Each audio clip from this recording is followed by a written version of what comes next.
Welcome back to the Indieverse Podcast, people. Your one-stop shop for everything indie. I'm your host Joshua S. and with me, Co-host Rohan. and today we are very extremely privileged, grateful, Very much. yes, to have a guest on our show. He's no ordinary guest, as we would like to always bring people of that stature over here. To put it in very simple terms, he has been a recording artist. He's a session musician. He's done a lot of theological work as well. I mean, you'll get to know a lot as we get into the episode. So let's welcome Our our second second guest. guest on the podcast, Mr. Eric Gerald.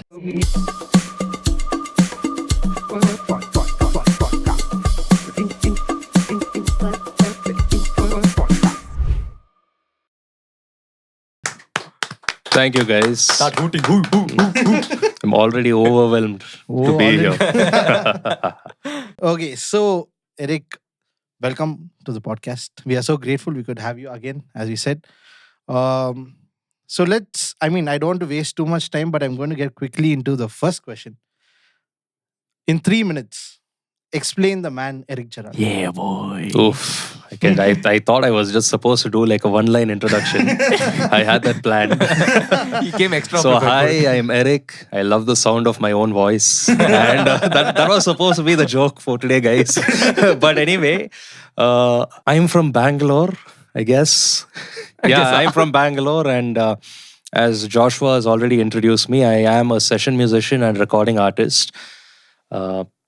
And I love what I do. So I didn't start off that way. When I was a kid, I wanted to be a mailman because, like who doesn't love the postman? Just think about it, okay? Like you'll be waiting for the mail and he'll come with the mail and you'll feel like really happy because you got what you were waiting for.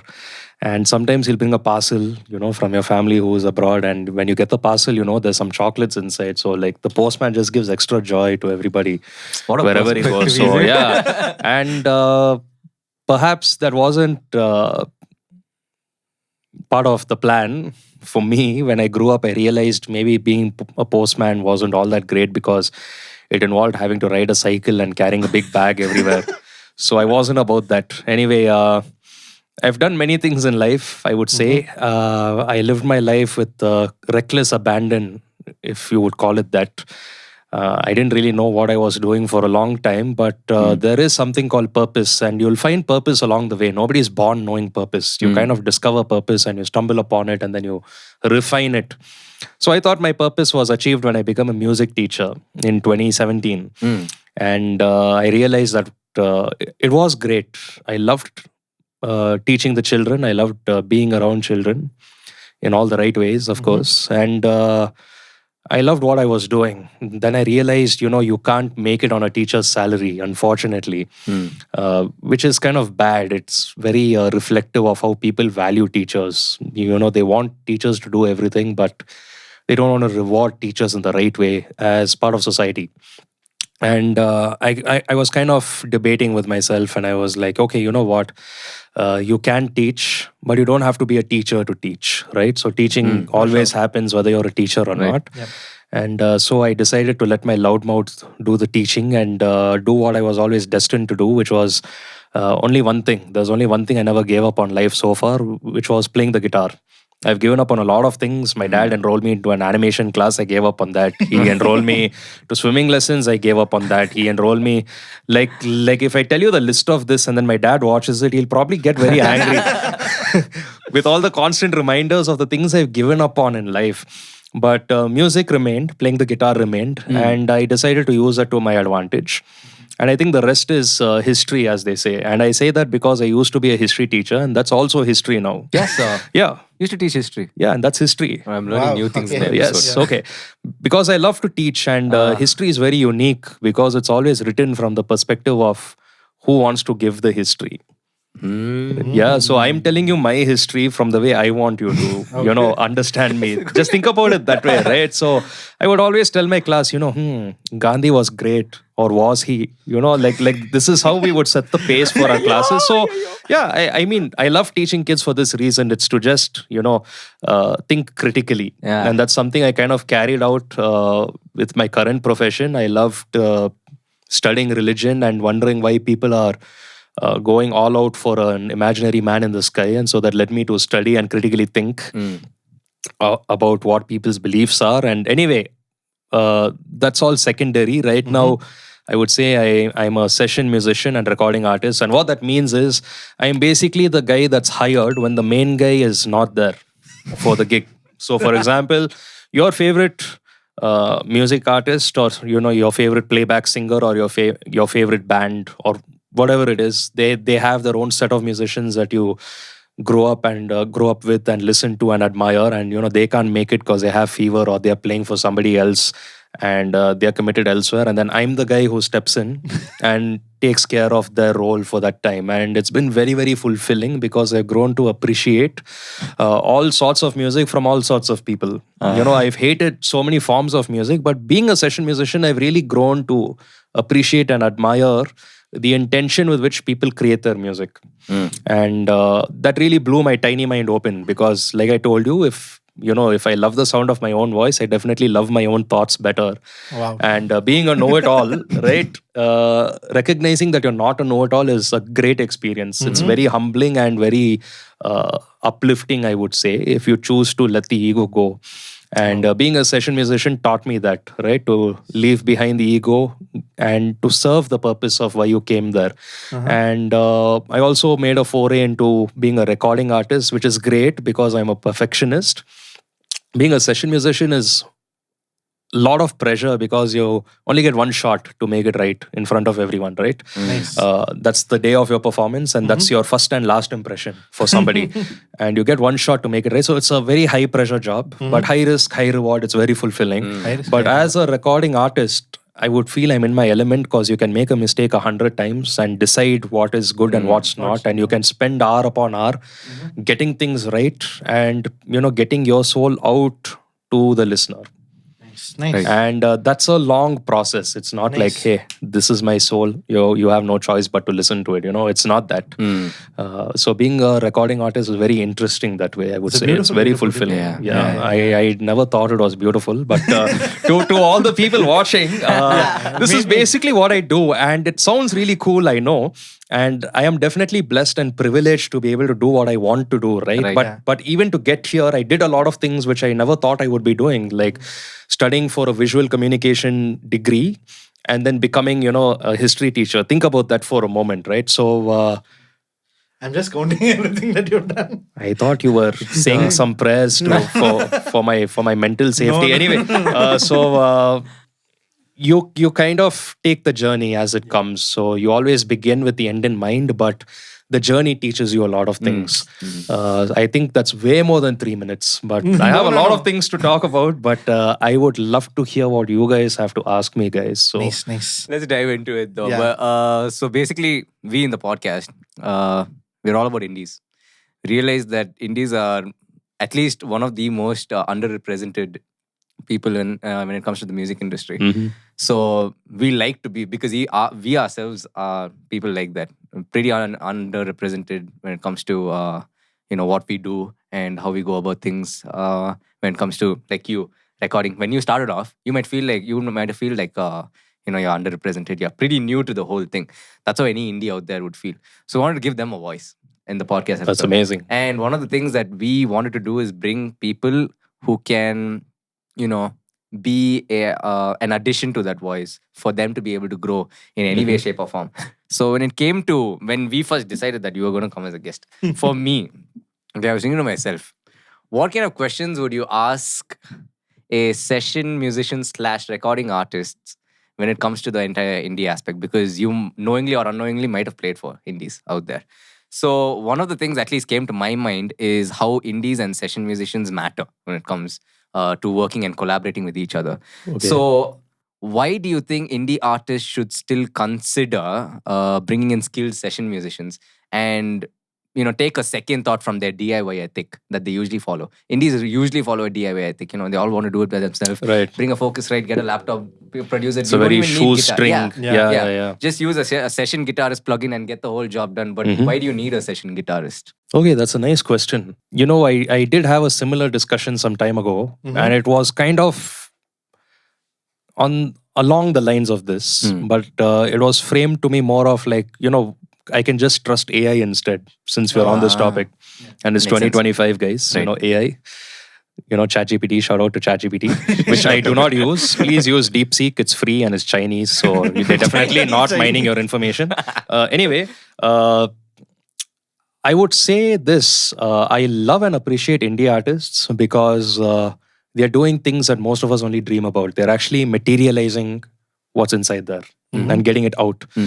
That takes somebody, years and years to do. And some people will be on their deathbed and say, I wish I'd done that when I was 25, But indie artists kind of have the devil may care attitude and kind of get it done. Yeah. And I really appreciate them for that. I should really say that first and foremost. Why I would suggest, and this is all suggestion, because one thing about being an indie artist is you kind of don't want to take feedback because it's like your baby. Your song is your baby. Yeah.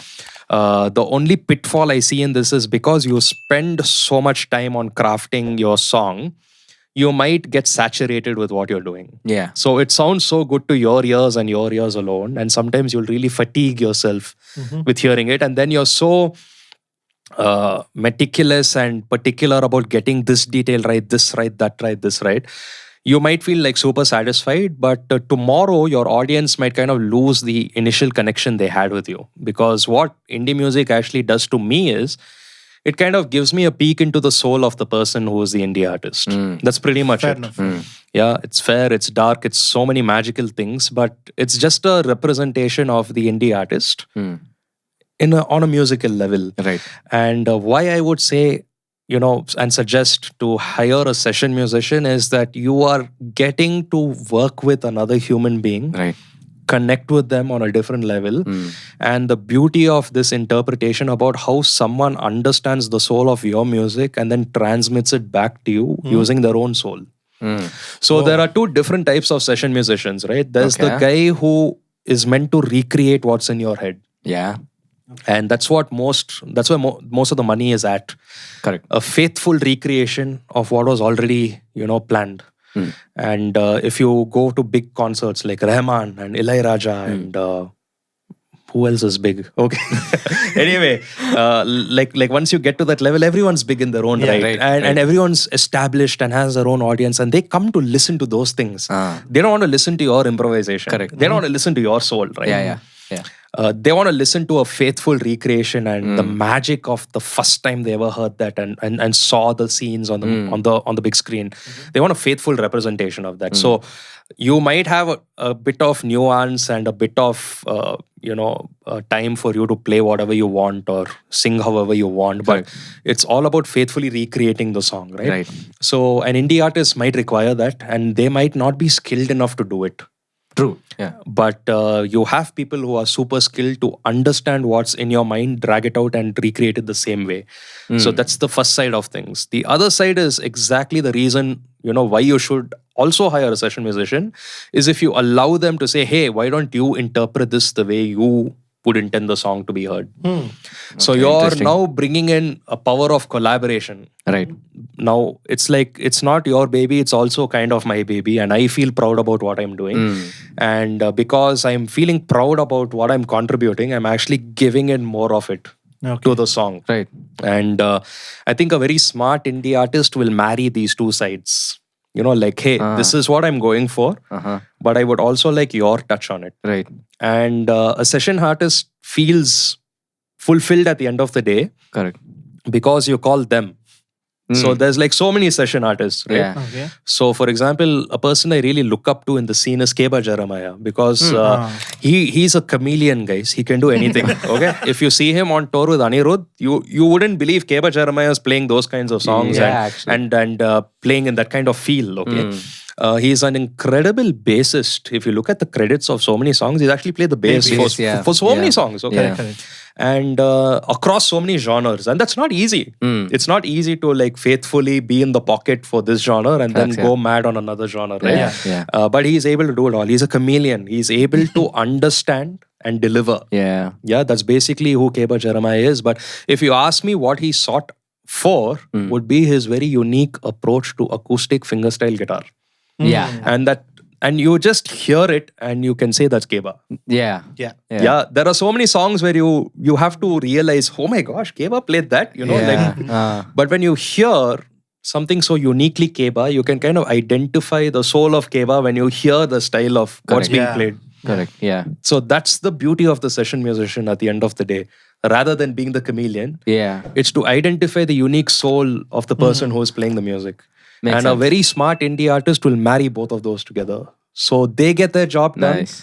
I feel fulfilled. Mm. And with the power of collaboration and both of us giving 100%, we create something even better than what was actually intended.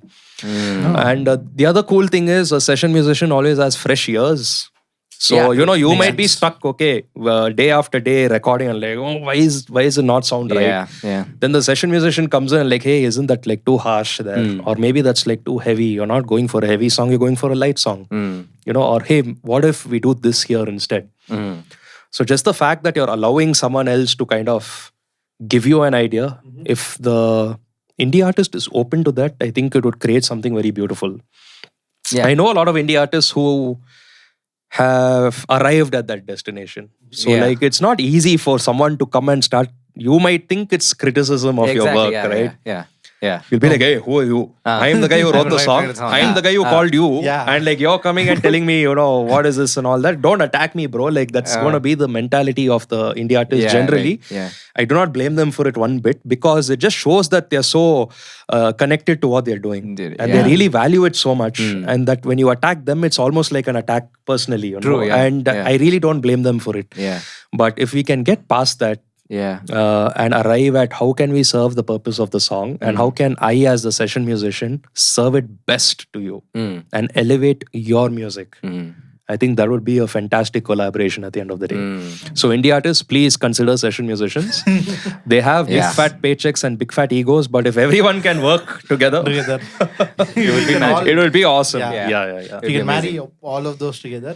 Yeah, that'd be that's great. somehow. point. Yeah, in a perfect world, in a I'm going perfect- to open this out from the indie artist perspective to even more wider audience because I've always thought of the difference between a music director. Okay. I'm coming along the same lines between a music director and a music producer. There are differences. So in terms of those, how do you? In terms of that, how do you see session musicians and recording artists? Okay, that's a good question. I would give it to you with two experiences I've had. Okay. So there are two kinds of experiences I have as a recording artist. The first thing is with the producer who says, this is the soul of the song. This is the vibe of the song, 2025 vibe. Vibe. So this is the vibe of the song. This is what I'm going for. Yeah, right. And sometimes if they're allowed to, they'll probably tell the story of what's happening. This girl's coming and like, she's fully shy and she's in medical school. Or this guy is some, big guy who doesn't have a job. And the parents are really annoyed and they found out their WhatsApp chat and now this girl can't see the boy anymore. This is not a real script, okay? I'm just giving you an example. I feel like I am not ratting out anyone. This could probably be from my life, guys. I'm just letting you know. Anyway, so sometimes they give me the situation, okay? So sometimes the producer says something which I like a lot. He's like, okay, Eric, this is the pitch. Give me what you got. And I'm like, oh my gosh, that's so awesome because I get to do something. Yeah. Then I realize it's super hard. Yeah.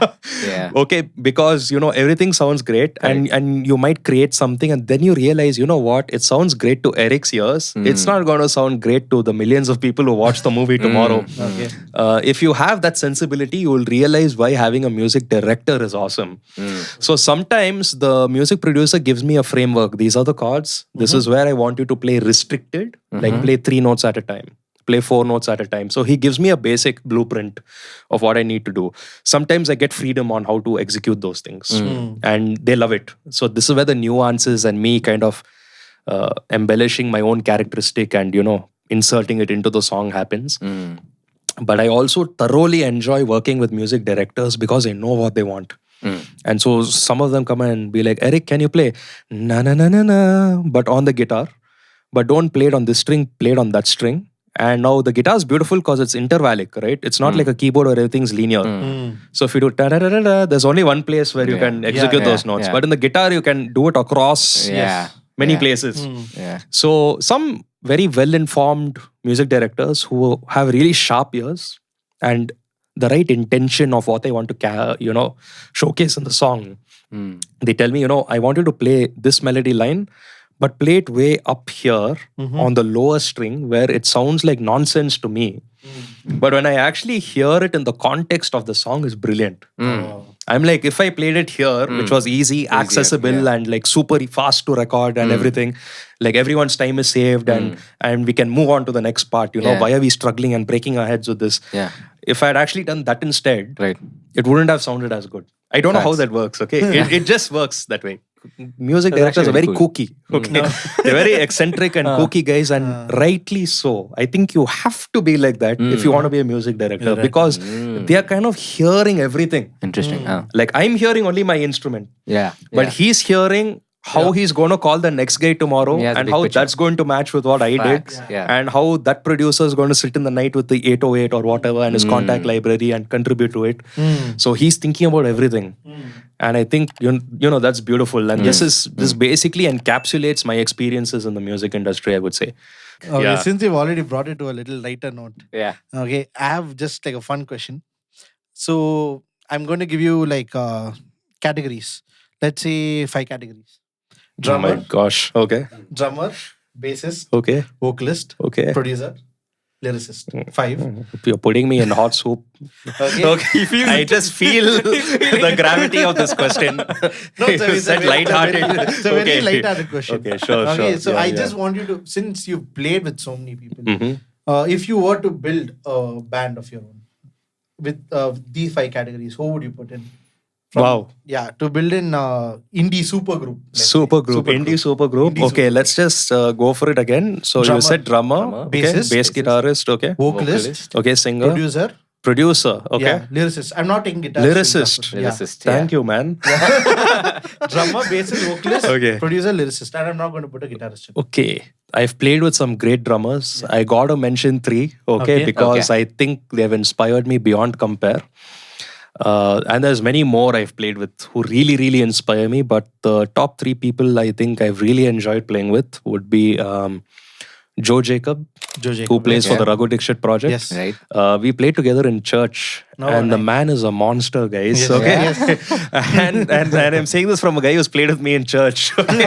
So he's a monster, guys. I would definitely consider the next person to be someone called Jason Sharath, who is really big in the indie scene right now. Okay. Nice. Fabulous drummer, like a chameleon of a drummer, I would say. He can get every genre right.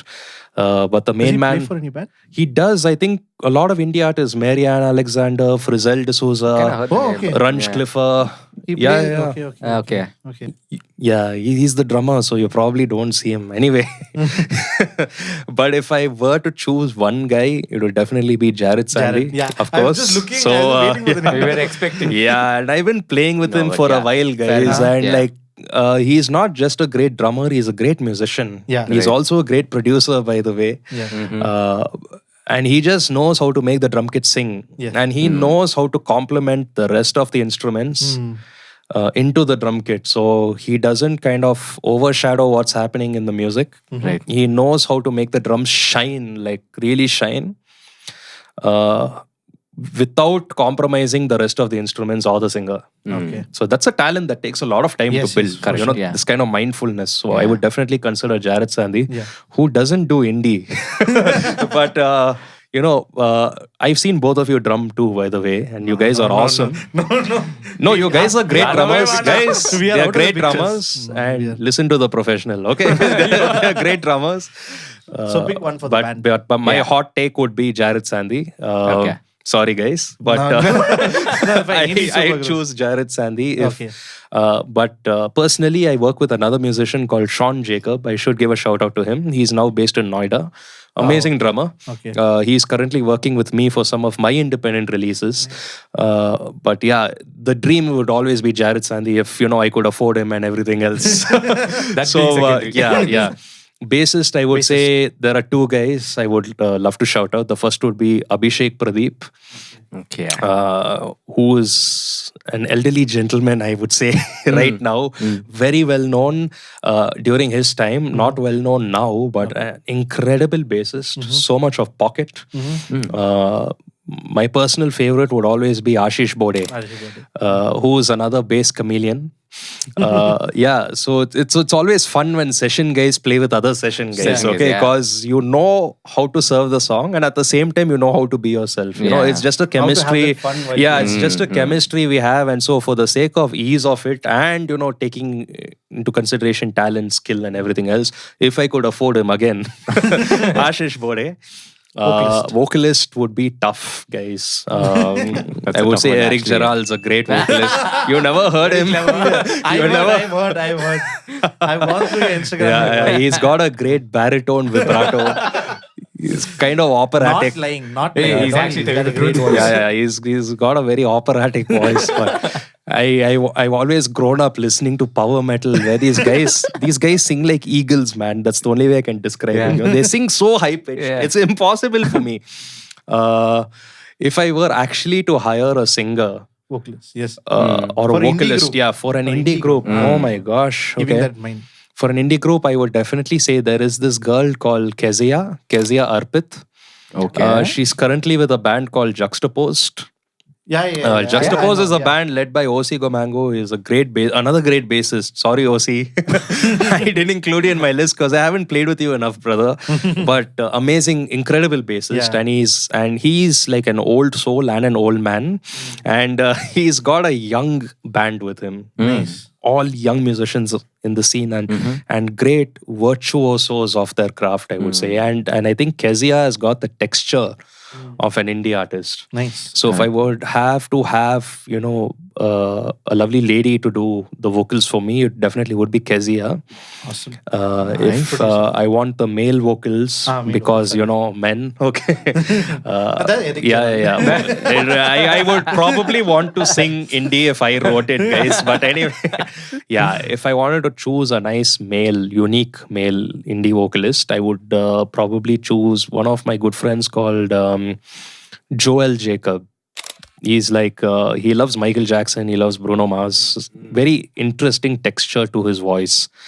So that would be him.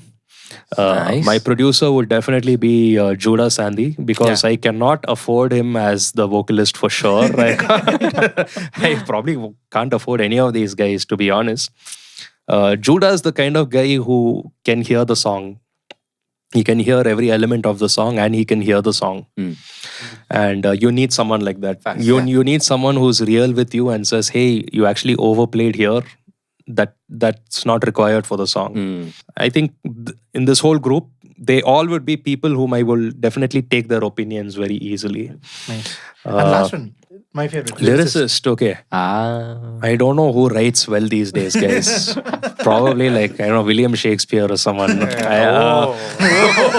is really for that. William Shakespeare. It's the next level budget.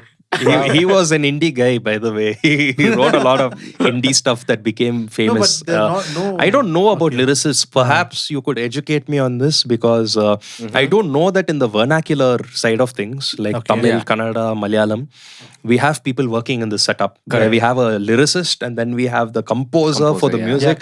Then we have, the team who you asked me to name.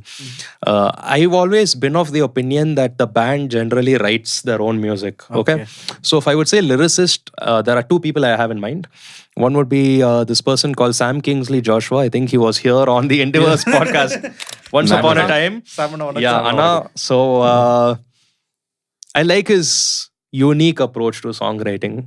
And there's another person I want to give a shout out to. His name is Alan James. He's another not very well-known person, but he's a person whom I've had the privilege of reading all of his lyrics. And they've not only inspired me, they've also disturbed me. So when I say they've disturbed me, it's very interesting, okay? So what inspires you can inspire you and then you'll forget it by the time you go to sleep, okay? Wow. So like Lion King and Simba defeat Scar. Obviously, Simba has to defeat Scar. Otherwise, you can't take your kids to watch Lion King, okay? Think about it that way, right? So, and that's not like some thought-provoking moment, right? Yeah. What disturbs you is when Scar says, "Long live the king," and throws Mufasa off, right? And emotionally scars Simba, right? Like that is something that stays with you. It sticks with you more, I would say. Yeah, things that disturb you in movies and TV series and music, they kind of stick with you more. And these lyrics are disturbing in as much as they really make you think. Mm. They really make you think like, isn't actually what's happening in the song, like it's good. It's got a mental gnawing Correct. in the brain. It's scratching the brain. I like people who write like that. Uh-huh. So Nice. yeah, this is my A team. But I don't know why I'm showing my hand. I mean, this was how I was picturing their heads on my fingers as I was giving Joshua the answer. But yeah, And now my secondary question to adding Oh to my that. gosh. Would you join this band as a guitarist? oof, I don't think they'd want me to come. If I build such a powerful band, they'll throw me out the window, guys. Nice. But yeah, if they invited me, obviously I would be there. Yeah, The man who made the band. He made the yeah, band. yeah. Nice. Sick stuff. Okay, so looking at whatever you've spoken till now, I feel like you are someone who loves the process of making it, not just making stuff, making music, just not performing it. Okay, so that mindset, like it feels very indie to me. Oof. Yeah. That's actually So- You're calling a session guy an indie musician is kind of harsh, brother. But I'll gladly take it as a compliment, guys. Okay. Just indie musicians, I love you. Yeah. So my question is, Mm. what does success look like? Wow, Okay, when Oof. you're chasing quality over numbers. brother. He's feeling every question. So In the soul. Feeling the question. success would be me being happy that I played my show. Okay. Success would be me being happy walking out of the studio saying, "Hey, I was able to contribute something today." Mm. That's just my measure of success, guys. Okay. Because anyway, I get paid for it. So success, people think success is how many people follow you, how relevant you are. Right. If you're playing with the who's who, let's say. So let's say I've named a lot of guys Mm. today whom you probably didn't hear about or you probably wouldn't have recognized. Of course, the big guys who are obviously recognized for so many things, but these unheard of people are very successful in their own right because they stay true to what they've done. Right. So I'm already counting myself as successful because I'm doing what I wanted to do. And from 2021, I've continued to do what I wanted to do. And it is not I do what I want kind of thing, It's not that stubborn, Correct. rebellious side of me that says I'm going to do what I want. It's the side of me that, like when I began explaining about purpose, it's a side of me that's found my purpose. So I would say success is you aligning with your purpose and agreeing with it. And then you realize, yes, this is what I was meant Right. for. That's success. Yeah. In my opinion. Obviously, success is also having, a lot of money in your bank account, having fancy cars and everything. But yeah, I mean, those things are just reflections of your actual success. Yeah. But that's success by the world standard, that's that's how other people might measure your success. And we live in a generation where that relevance is success today. Yeah. But my success would just be, doing what I wanted to do and doing what I came to do and getting that done at the end of the day. That's nice. That's nice. Sorry, I took all the joy out of your... No. Because, yes, I'm it like, is- Rohan was thinking about his whole life. It looked like, you're like, what is success? Am I being successful? I could read some of his thoughts. But yeah. You don't have to be that deep, guys. Success is not a deep thing. Success is a personal standard at the end of Now the you're day. going deep. Yeah. Oh my God. My bad. Anyway. So now, okay, so we got to reach out Yeah. to one of your friend, Yeah. Oh my gosh. a person Yeah. who you have played with. Yeah. Okay. Now I am scared. Now I'm actually scared because you really did it. Okay. So, any guesses? Who do you think this person is? Just before I tell what. Is it a boy or a girl? It's a girl. So I worked with very few women. So So the bar That's, is very narrow now. yeah. I've not worked. Is this person an indie artist? Yes. Okay, I'm going to take a shot in the dark. Okay. Because on my page, there are only like 2 indie artists Okay. on display. In the mind, it's working. That I Instagram is worked. running. Yeah, I'm like, how else would you know, right? Because I don't like my name on credits and stuff. But there's only 2 women who actually wanted me to be in their video or be in their credit and stuff like that. And one of them's not an indie artist. So there's only one of them who is an indie artist. Okay. So I would say Kenishaa Francis. Okay. That's my guess. Okay. Yeah. This is nice. And if that's not the right guess, I don't know what's happening anymore. So, yeah. Okay, cool. So Yeah. we were privileged enough to get a reply back from Kenishaa Francis. Thank you. Okay. Okay, Correct. cool. And she has asked you a question. Oh my Yeah. gosh. So we thought we asked her what Now, would if she be- sees this and I didn't name her, no. Okay. Yeah, go for it. Yeah. So if we asked her what is one question you would like to ask, we told you having on a podcast. So the question she went for was